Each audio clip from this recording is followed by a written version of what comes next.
Magandang araw mga lods. Wala ka ba pang maisip na pang reels? Gusto mong gayahin to? Tara, sa CapCut, gawin natin. Let's go. First clip po ng may isang ako na naghagis ng jacket sa upuan.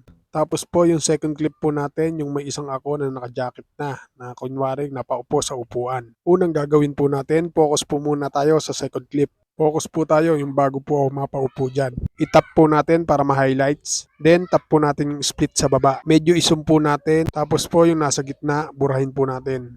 Stay pa rin po tayo dyan sa second clip dahil ilalaglag po natin yan. Piliin po natin sa baba yung overlay. Kapag nailaglag na po natin, dalhin po natin yan banda dyan sa unahan. I-timing lang po natin sa paghagis ng jacket dun sa upuan. Kapag goods na, stay pa rin po tayo dyan sa second layer. Tap pa rin po natin para ma-highlights. Tapos po, focus po tayo sa baba. Hanapin po natin sa baba yung mask. Then, piliin po natin yung horizontal. Medyo itayo lang po natin sa pagitan ng dalawang karakter po natin. Tapos po, i-adjust po natin yung puting bilog na yan para po hindi halatang may hati. Kapag goods na po tayo dyan, burahin po muna natin yung di natin kailangan o yung mga sobra po. Tapos po, export na po muna natin to.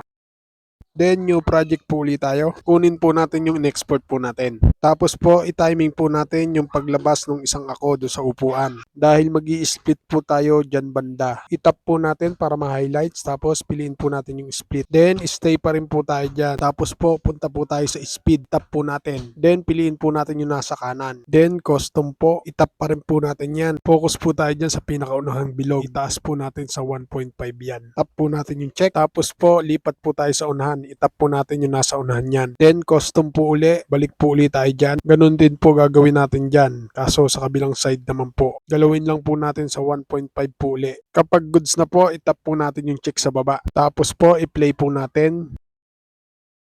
Finally, kapag all goods na po, ready to export na po natin to mga lod. Para po sa mga baguhan kay CapCut, for practice lang po. Nasundan po ba? Sana nasundan at sana nakatulong. At kung nakatulong, pakishare mo naman ang video nito para mas marami pong makaalam.